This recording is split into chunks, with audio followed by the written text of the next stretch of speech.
Cukup isi kampanyenya itu adalah kalau saya memimpin maka BBM gratis, makan siang gratis, sekolah gratis. Jadi yang ditanamkan itu bukan bagaimana cara membangun bangsa, bagaimana caranya meningkatkan intelektualitas, bagaimana caranya berhadapan dengan post-truth, bukan. Tapi kalau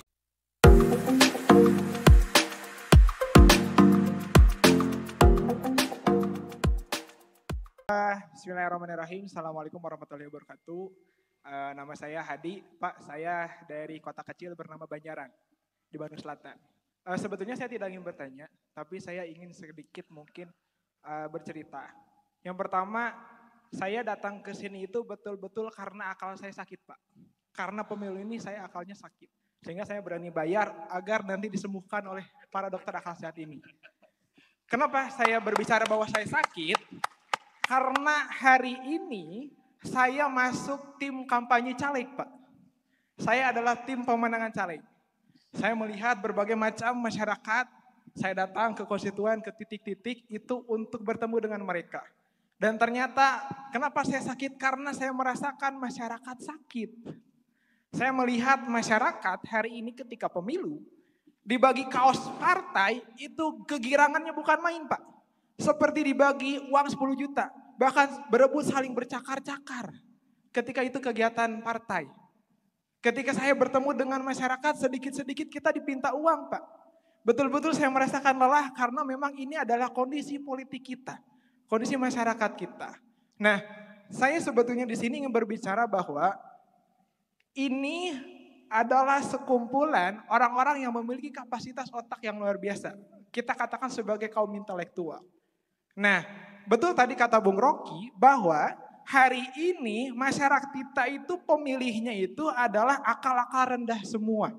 Kita hanya dicocoki dengan susu yang mungkin nanti akan menjadi penyakit juga. Kita akan dicocoki hanya sebatas dengan makan siang. Kita hanya dicocoki dengan janji-janji IKN dan itu menjadi masalah. Nah, saya ingin mengajak kepada seluruh nih. Sebenarnya ini ajakannya. Kepada seluruh bahwasanya memang bagaimana hari ini diskusi-diskusi ini, elitis-elitis seperti ini, kaum-kaum intelektual ini gitu kena ke masyarakat, Pak. Minimal kita buat public spare seperti dulu-dulu di zaman Yunani. Revolusi itu datang daripada diskusi-diskusi di kecil di kedai kopi. Dan saya ingin mengajak kepada semuanya untuk membuat diskusi-diskusi tadi khususnya pada musim pemilu. Karena bukan kita yang sebetulnya membutuhkan akal sehat, tapi mereka. Masyarakat kita yang sakit tadi. Alhamdulillahirrahmanirrahim, di kota saya, di Banjaran, kita sudah punya 4 kelompok diskusi, Pak. Dan itu mungkin merambah ke berbagai macam elemen masyarakat. Kita berdiskusi dengan ojol dan semuanya. Dan tidak ada diskusi elitis seperti ini. Dan itu mungkin yang pertama. Terus yang kedua, saya ingin bertanya, Pak. Kan hari ini itu kan post-truth ya, segala kebenaran menjadi mungkin karena memang kita dikooptasi oleh media dan berbagai macam instrumen-instrumen lain. Nah, bagaimana hari ini kita selaku kaum-kaum yang terpelajar ini itu bisa menentukan pilihan dengan betul-betul bijak, Pak. Mau berapapun itu, apa misalkan tindakan kita ke depan itu seperti apa, khususnya dalam pemilu kali ini. Itu sebenarnya. Mungkin itu terima kasih untuk para pemateri. Semoga saya kesini disembuhkan akalnya yang sakit tadi. Terima kasih. Assalamualaikum warahmatullahi wabarakatuh. Baik, terima kasih. Yang kedua, tadi siapa yang kedua ya? Ya, silakan. Nama saya Agi, dari Cipedes, Sukajadi. Saya mau meminta solusi bagaimana untuk masyarakat kita agar tidak terkena post-truth ini gitu ya. Misalkan dengan cara mempelajari logical fallacy gitu atau bagaimana. Karena akibat masyarakat terkena post-truth ini kan kebanyakan menolak ukurkan kebenaran itu dari banyaknya suara, kemudian dari tokoh gitu. Terima kasih. Ya, good question. Ketiga. Saya Amalia, saya Ubit, Pak. Siapa namanya tadi? Ubit, Pak. Ubit, iya. Saya tercatat sebagai mahasiswa jurusan pendidikan sejarah di UPI Bandung. Kalau tadi Akang yang di ujung bilang saya datang ke sini karena merasa akal saya sakit, tapi beda Pak, saya merasa akal saya sehat. Maka dari itu saya datang ke sini. Kalau akal saya sakit, mungkin saya akan ada jalan seperti kata Bung Rocky untuk meminta BLT gitu Pak.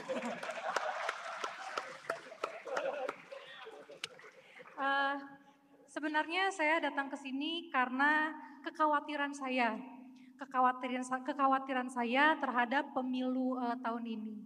Ketika saya bertanya kepada orang lain ingin memilih siapa, maka balasan-balasannya itu kadang-kadang ada yang membalas, ngapain milih? Toh pemenangnya juga sudah ditentukan. Bahkan tadi Bu Rocky juga menyebutkan kalau 17% nggak akan bisa lebih, sudah diatur algoritmanya. Nah, ini jujur menurunkan optimisme saya terhadap pemilu tahun ini. Karena jujur saya menginginkan perubahan yang lebih baik untuk bangsa Indonesia ke depan. Dan saya minta pendapat Bapak-Bapak di depan, bagaimana cara kita sebagai rakyat untuk dapat ikut mengawasi pemilu, agar pemilu ini tidak terjadi kecurangan-kecurangan. Sehingga yang sebenarnya menjadi pemenang akan tetap menjadi pemenang gitu. Tidak ada rekayasa-rekayasa seperti itu. Terima kasih.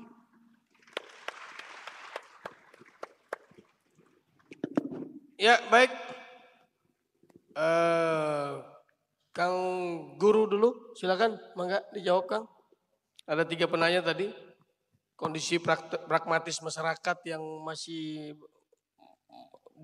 mau menerima uang-uang kecil sehingga terpengaruh emosionalnya. Kemudian yang kedua soal bagaimana solusi agar masyarakat tidak terkena post-truth. Yang ketiga bagaimana kita ikut mengawasi jalannya pemilu sebagai masyarakat. Baik, saya sebenarnya agak menyesal pertanyaan Akang yang tadi diawali oleh sebuah pernyataan yang menyatakan bahwa beliau adalah salah satu anggota caleg, salah satu pesuruh tim sukses. Saya agak menyesal dengan pernyataan Akang karena Akang nggak sebutkan siapa calegnya. Gitu. Dan dari partai mana gitu. Jadi kan bisa kita bully di sini. Tapi sebelum ke pertanyaan yang tadi, pertanyaan tadi itu saya lupa bagaimana detailnya, tapi beberapa di antaranya adalah bagaimana caranya, dan bagaimana caranya. Ketika saya berdiskusi dengan salah seorang profesor di sebelah timur Bandung, beliau itu menyayangkan dan begitu emosional ketika mengatakan bahwa anak-anak muda di Indonesia itu adalah anak-anak muda generasi tutorial. Karena dibesarkannya oleh YouTube. Dan YouTube itu memberikan kepada kita tutorial, bagaimana caranya. Sedemikian sehingga bahkan pada tema-tema yang mengusung akal sehat sekalipun, pertanyaannya adalah bagaimana caranya. 3 penanya, semuanya kompak pertanyaannya adalah bagaimana caranya. Kenapa enggak pertanyaan yang lebih esensial gitu? Kenapa kita harus nyoblos misalkan gitu? Kan kalau misalkan bagaimana caranya, itu yang tadi itu tutorial. Bagaimana caranya? Oh caranya adalah begini, tinggal nyari di YouTube gitu. Dan kemudian masing-masing calon akan mengajukan caranya adalah begini, buka, coblos nomor, nah misalkan yang seperti itu kan. Cuman, saya lupa tadi pertanyaannya masih. Oh iya, saya adalah generasi yang sehat, saya adalah orang yang berakal sehat karena kalau tidak saya akan ngantri BLT. Ini satu hal yang ingin saya jelaskan di sini. Pemerintah itu sangat berkepentingan, tapi bukan pemerintah di sini. Kebanyakan pemerintah itu berkepentingan untuk menciptakan masyarakat yang tidak pintar-pintar amat. Karena masyarakat yang pintar-pintar amat itu pada akhirnya susah untuk direkayasa. Jadi cukuplah masyarakat itu dibuat emosional dan harus tetap dipertahankan. Ini yang sangat penting. Masyarakat itu harus dibuat tetap bermental miskin bahkan ketika mereka kaya raya. Karena ketika mereka bermental miskin, maka mereka itu akan terus-terusan menuntut. Ingin dikasih uang secara instan. Kita ngobrol sama orang-orang di pinggir jalan. Punten Pak. Saya ngobrol sama emang parkir yang gajinya lebih besar daripada PNS. Kemudian saya tanya, kenapa nggak nyari kerja yang lain lagi? Ya susah atuh, udah sekarang zaman sekarang mah gini makan aja susah. Padahal gajinya lebih besar daripada PNS. Ada pengemis yang penghasilan per bulannya itu 9 juta sebulan. Tapi dia tidak pernah beranjak 10 tahun dia mengemis, dia tetap seperti itu. Bahkan ketika dia punya anak-anaknya diajak mengemis, karena penghasilannya lebih besar. 9 juta sebulan, tapi tetap jadi pengemis, tetap hidup di daerah kontrakan dan sebagainya. Nah, orang-orang yang bermental seperti ini harus tetap dipelihara. Harus tetap dipertahankan ada. Biar apa? Biar kampanye-kampanyenya gak usah ribet, gak usah susah. Cukup isi kampanyenya itu adalah, kalau saya memimpin maka BBM gratis, makan siang gratis, sekolah gratis. Jadi yang ditanamkan itu bukan bagaimana cara membangun bangsa, bagaimana caranya meningkatkan intelektualitas, bagaimana caranya berhadapan dengan post-truth, bukan. Tapi kalau saya terpilih, nanti ini gratis, nanti itu gratis. Itu sebenarnya sesuatu yang sangat mustahil. Coba kalau misalkan kita pikir, saya pernah sampaikan ini sederhananya gini ya. Dana riset untuk Indonesia itu cuma 6 triliun setahun. Bandingkan dengan dana untuk mensubsidi BBM masyarakat kaya raya. Sekitar 500 sampai 600 triliun setahun. Untuk BBM itu, ketika kita sudah pakai BBM-nya, buat jalan-jalan, buat kemana, habis pada waktu itu juga, itu untuk konsumsi, selesai di situ. Tapi kalau misalkan riset, dana itu diarahkan untuk riset itu bisa meningkatkan berkali-kali lipat penghasilan masyarakat Indonesia. Karena dengan riset kita bisa mengubah kelapa yang harganya Rp2.700 bisa dijual Rp1.000.000. Kalau diolah jadi riset, bisa jadi laptop, bisa jadi apa. Kalau misalkan dengan riset kita bisa menghasilkan besi yang 6.000 sekilo bisa jadi 600 juta sekilo. Dengan riset. Tapi kita gak akan ada orang-orang yang ingin dipilih itu, yang mengatakan seperti itu. Karena apa? Mereka lebih memilih cara-cara yang paling sederhana. Kalau kami terpilih, nanti ini gratis. Ini terpilih, itu gratis. Kenapa? Karena mereka tahu bahwa mental masyarakat kita adalah mental pengemis yang hanya berharap memiliki pemerintah yang akan memberikan kepada mereka makanan, menyuapi mereka minuman. Padahal mereka sudah kaya, tapi tetap dibuat mereka bermental miskin agar narasi-narasi kampanyenya gak usah butuh ilmuwan-ilmuwan dan ahli-ahli psikologi untuk merekayasanya. Oke, Kang, pertanyaan mereka itu bagaimana kita mengatasi biar tidak terkena post-truth? Ya, nah gimana caranya biar kita, oke lah, saya ikut arus. Gimana caranya untuk tidak mengikuti post-truth? Sampai sebatas ini, sampai sebatas ketika pertanyaan itu diajukan, itu tidak bisa. Karena untuk memulai bagaimana cara membatasi post-truth, itu adalah kita tidak boleh bertanya bagaimana caranya. Karena ketika kita bertanya bagaimana caranya, kita disuguhin tutorial. Dan tutorial itu pasti diberikan oleh pihak yang berkepentingan. Makanya saya bilang tadi itu, saya mengawali pertanyaan itu, saya mengawali jawaban itu dengan dengan pernyataan bahwa generasi yang pada akhirnya masuk pada post-truth itu adalah generasi yang bertanya, Pak, bagaimana caranya? Apakah jawaban saya akan mengubah pertanyaan-pertanyaan berikutnya? Kita lihat aja nanti. Tapi yang pasti, 3 penanya yang tadi itu, please, bagaimana caranya kita lepas dari post-truth, bagaimana caranya kita bisa mengawasi, dan sebagainya, kita mulai dari pertanyaan yang lebih mendasar. Kenapa kita harus mengawasi? Emang apa faedahnya buat kita? Bagaimana, atau misalkan mengapa kita harus lepas dari post-truth? Toh nggak ngaruh juga, semua orang di sini ini makan pada post-truth. Sederhananya, simpelnya ginilah. Ini silahkan nanti dikaji, saya nggak mau menjawab.